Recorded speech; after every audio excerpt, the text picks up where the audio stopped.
Okay, let's move forward. Tell me about Echo 2. How did you get started with this business idea? Well, Echo 2 was actually a spinoff of an original deal called Alternative Energy Development Corporation that was a reverse merger with a publicly held company, publicly traded company.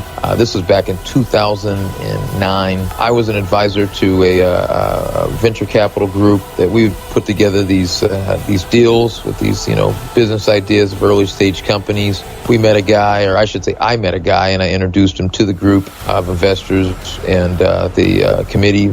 And he had a company that he had a fuel-saving device for your car. Then we decided to invest, a round of money into him, and we went to take his idea and his product, his company public. So that deal went belly up when a senior partner, he decided to go rogue and, some other malicious activity. And it was actually, I think, spawned from a personal a confrontation. It wasn't even business related, but the personal confrontation. We found out about some, personal stuff going on with another woman and himself inside of the company. And I confronted him about some things that I observed with her, and it turned into a big spat, and some things dissolved and emerged. So the spinoff was me pulling the intellectual property company and the fuel-saving company, or the guys who makes the fuel-saving device. We pulled the company's intellectual property rights over into a new licensing agreement with the new company in Australia outside of jurisdiction of the pending or active agreement. Then we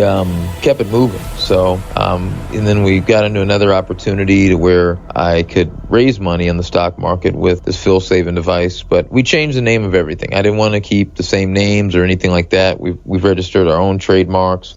We got rid of the terminology fuel-saver. We just called it our own outright product and brand. I found out about the United Nations, which, there was some financial opportunities, or such like funding opportunities with grant money and, donations and financing. They are tied to World Bank and IMF and IFC. I figured, so I want to join the bandwagon. This green energy stuff and clean technology seemed to be the good thing, and it seemed to be long-term sustainable. I got tired of reinventing myself every other year with multimedia investments. So, what the heck? Let's go green. UN, though, they required companies to be not-for-profits to be admitted as a NGO, as they call it, non-governmental organization. So I had to go out and register a green non-for-profit company, which I did, Echo 2 Corp, in 2009, and then registered in 2010 in the United States. And then, of course, they had the for-profit side that if you wanted to raise money on Wall Street, well, the guys that are trying to get me involved in Wall Street deals on Pink Sheet or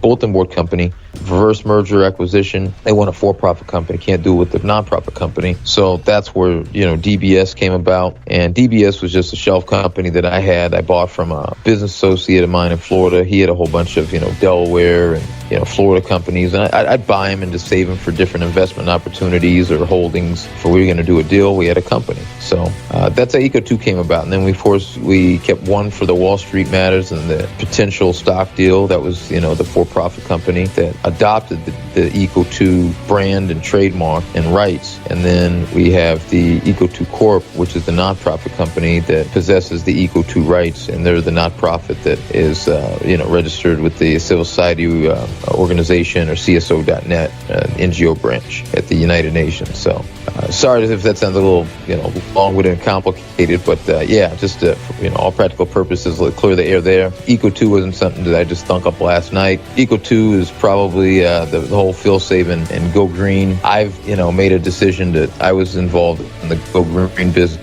probably 2007, 2008.